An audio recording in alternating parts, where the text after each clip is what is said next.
فلسطین کی وزارت صحت نے بتایا ہے کہ صہیونی دہشت گردوں نے گزشتہ 24 گھنٹوں کے دوران غزہ میں قتل عام کے کم از کم 2 واقعات انجام دیے ہیں، جن میں 25 فلسطینی شہید اور 107 سے زیادہ زخمی ہو گئے ہیں۔ فلسطینی اتھارٹی سے وابستہ ایک میڈیا ذریعے نے بھی خبر دی ہے کہ صہیونی جنگی طیاروں کی بمباری میں سند نیوز ایجنسی کا ایک نامہ نگار شہید ہو گیا، جس کے بعد غزہ میں شہید ہونے والے نامہ نگاروں اور صحافیوں کی تعداد 195 ہو گئی ہے۔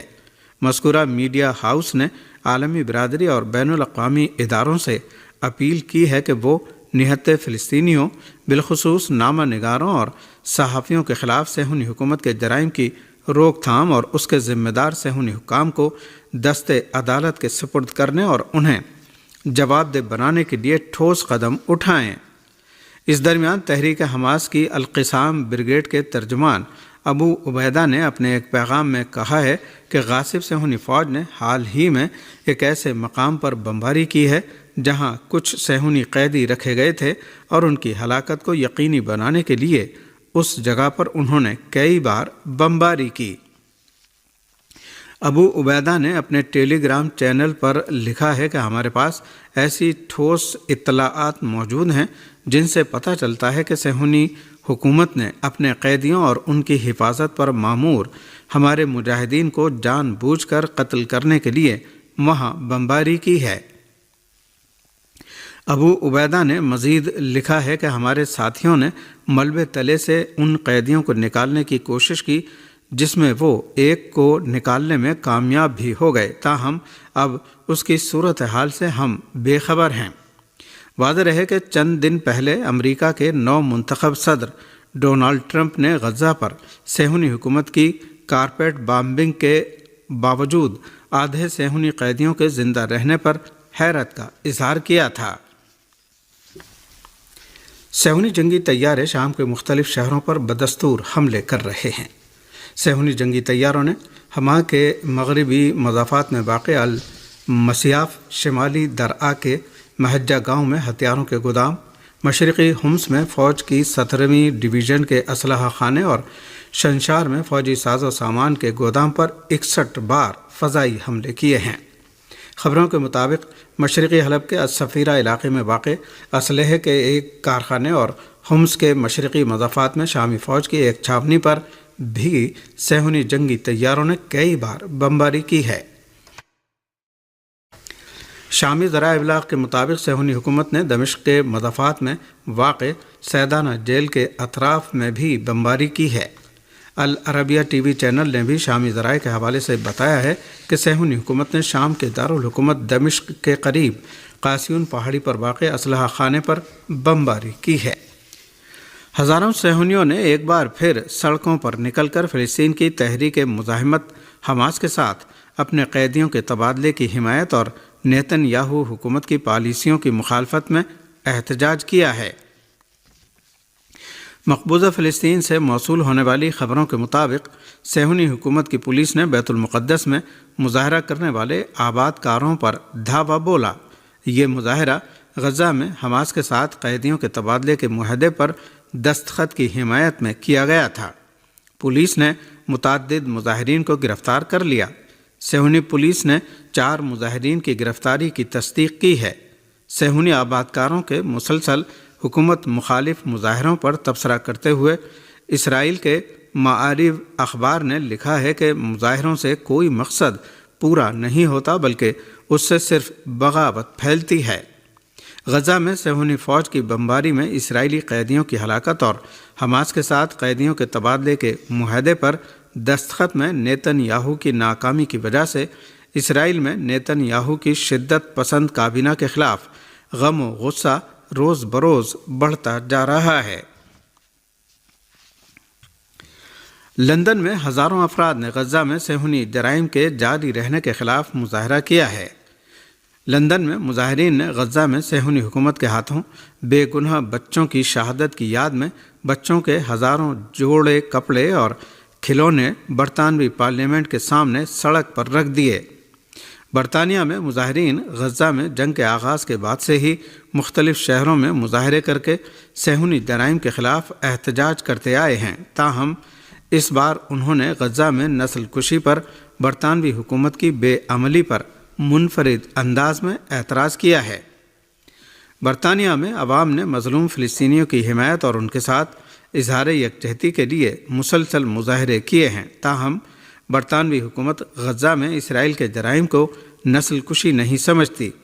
برطانیہ کے وزیر اعظم نے کچھ دنوں پہلے پارلیمنٹ میں دعویٰ کیا تھا کہ میں نے غزہ میں جو کچھ ہو رہا ہے اسے کبھی نسل کشی کا نام نہیں دیا، لیکن میں اس بات سے اتفاق رکھتا ہوں کہ فریقین کو عالمی قوانین کی پابندی کرنی چاہیے۔ فلسطین کی حمایت میں امریکہ اور برطانیہ سمیت دنیا کے مختلف ملکوں میں مظاہروں کا سلسلہ جاری ہے۔ اس کے علاوہ امریکہ اور یورپ کی یونیورسٹیوں کے طلباء بھی فلسطین کی حمایت میں مسلسل تحریک چلا رہے ہیں۔ بعض یورپی ملکوں میں فلسطین کی حمایت میں مظاہروں پر پابندی کے باوجود لوگ آئے دن سڑکوں پر نکل کر فلسطین اور غزہ کے مظلوم عوام سے اپنی یکجہتی کا اظہار کرتے ہیں۔ پاکستان کے صوبہ خیبر پختونخوا کے وزیر اعلیٰ علی امین گنڈاپور نے کہا ہے کہ ہم دہشت گردی کو کنٹرول کر لیں گے اور ہماری حکومت امن و امان بہتر بنانے کے لیے اقدامات کر رہی ہے۔ وزیر اعلیٰ خیبر پختونخوا نے پشاور میں میڈیا سے گفتگو کرتے ہوئے کہا کہ امن و امان کے لیے پولیس فرنٹ لائن کا کردار ادا کر رہی ہے۔ اس جنگ میں فورسز اور عوام قربانیاں دے رہے ہیں، جو خلا آیا ہے اسے پر کرنے میں وقت تو لگے گا۔ وزیر اعلیٰ خیبر پختونخوا نے کہا کہ افغانستان ہمارا ہمسایہ ہے، دنیا ان کو قبول کر رہی ہے، ہمیں بھی سوچنا ہے۔ کوئی ادھر سے اوپر جائے یا ادھر سے ادھر آئے تو مسائل بڑھتے ہیں۔ اب فیڈریشن گورنمنٹ سمجھ گئی ہے کہ افغانستان کے ساتھ بات چیت کی جائے۔ افغانستان سے مذاکرات کیے بغیر امن قائم نہیں ہو سکتا۔ صوبے کا نقصان ہو رہا ہے، اس لیے افغانستان سے مذاکرات کی بات کی تھی۔ انہوں نے کہا کہ دہشت گردی سے متعلق پاکستان کو اپنی پالیسی پر نظر ثانی کرنی ہوگی۔ جس پالیسی سے نقصان ہو رہا ہے اسے ختم کرنا ہوگا۔ علی امین گنڈاپور نے کہا کہ سول نافرمانی کا اعلان بانی چیئرمین نے کیا تھا۔ سول نافرمانی پر جو بھی فیصلہ آئے گا اس پر عمل ہوگا۔ دوسری جانب مشیر اطلاعات Khyber Pakhtunkhwa barrister doctor safe نے دعویٰ کیا ہے کہ جعلی حکومت کو جواب دینا ہوگا کہ 26 نومبر کو گولی کیوں چلائی۔ صوبائی مشیر اطلاعات کا کہنا تھا کہ معصوم کارکنوں کا خون بہانا شریف خاندان کا وتیرہ بن چکا ہے۔ ماڈل ٹاؤن میں حاملہ خواتین پر سیدھی گولیاں چلائی گئیں۔ ہر دور میں اپنے اقتدار کو طول دینے کے لیے معصوم شہریوں کا خون بہایا گیا۔ نہتے کارکنوں کا خون ملک میں آئین و قانون کی بحالی کا پیش خیمہ ثابت ہوگا۔ ہندوستان کی ریاستوں پنجاب اور ہریانہ کے شمبھو اور کھرونی بارڈر پر کسانوں کا احتجاج جاری ہے۔ ہندوستانی میڈیا کے مطابق کسان ایم ایس پی سمیت کئی مطالبات کو لے کر دہلی کی جانب کوچ کرنے پر بضد ہیں۔ ادھر کھرونی بارڈر پر 70 سالہ قداور کسان رہنما جگجیت سنگھ ڈلے وال کی 19 دنوں سے بھوک ہڑتال جاری ہے۔ وہ کسی بھی قیمت پر اپنی بھوک ہڑتال ختم کرنے کے لیے تیار نہیں ہیں۔ سپریم کورٹ نے بھی ڈلے وال کی صحت کو لے کر فکر مندی کا اظہار کیا ہے۔ اس درمیان ڈلے وال نے مرکزی حکومت کو خبردار کیا ہے کہ انہیں طاقت کا استعمال کر کے بھوک ہڑتال سے نہ اٹھایا جائے، ورنہ اس کا انجام ٹھیک نہیں ہوگا۔ انہوں نے کہا کہ اگر کسی حکومت نے مجھے اسپتال لے جانے کے لیے طاقت کا استعمال کیا تو اس سے کسانوں میں غصہ اور بڑھ جائے گا اور کسی بھی ناخوشگوار واقعے کی ذمہ داری اسی حکومت کی ہوگی۔ ایسی غلطی کسی بھی حکومت کو نہیں کرنی چاہیے۔ ان کا کہنا تھا کہ ان کسانوں کی زندگی جو حکومت کی غلط پالیسیوں کی وجہ سے خودکشی کر رہے ہیں، ان کی زندگی سب سے زیادہ بیش قیمت ہے۔ جنوبی یونان میں کشتی الٹنے کے واقعے میں ایک پاکستانی شہری کی موت اور 47 کے بچنے کی تصدیق کر دی گئی ہے۔ پاکستانی وزارت خارجہ کی ترجمان کا کہنا ہے کہ ابتدائی اطلاعات کے مطابق یونان کے جزیرہ کریٹ کے جنوب میں ایک کشتی الٹنے کا واقعہ پیش آیا، جس میں بچائے گئے افراد میں 47 پاکستانی ہیں۔ پاکستانی وزارت خارجہ کی ترجمان کے مطابق ایک پاکستانی کی موت کی تصدیق ہو چکی ہے۔ ان کا کہنا تھا کہ اس مرحلے میں پاکستانی شہریوں میں سے جاں بحق یا لاپتہ افراد کی تعداد کی تصدیق نہیں کر سکتے۔ پاکستانی وزارت خارجہ کی ترجمان ممتاز زہرا بلوچ کا کہنا تھا کہ ایتھنز میں پاکستانی سفارتخانہ وہاں کے کوسٹ گارڈ سے رابطے میں ہے، جو سرچ اور ریسکیو آپریشن میں مصروف ہیں۔ فرانس میں ایک مسلح حملہ آور نے 5 لوگوں کو قتل کر دیا ہے۔ فرانس کے شمال میں واقع ایک شہر کے قریب فائرنگ کے ایک واقعے میں 2 سیکورٹی اہلکاروں اور 2 مہاجروں سمیت 5 لوگ مارے گئے ہیں۔ رپورٹ کے مطابق 4 افراد لون پلیج شہر کے قریب واقع مہاجر کیمپ میں، جبکہ ایک شخص وارم ہارٹ میں فائرنگ میں مارا گیا۔ لون پلیج میں فائرنگ میں ممکنہ طور پر ملوث ایک 22 سالہ نوجوان نے خود کو پولیس کے حوالے کیا اور وارم ہارٹ میں فائرنگ کا بھی اعتراف کیا ہے۔ فرانسیسی حکام نے بتایا ہے کہ اس مشتبہ نوجوان کی کار سے 3 ہتھیار برآمد کیے گئے ہیں۔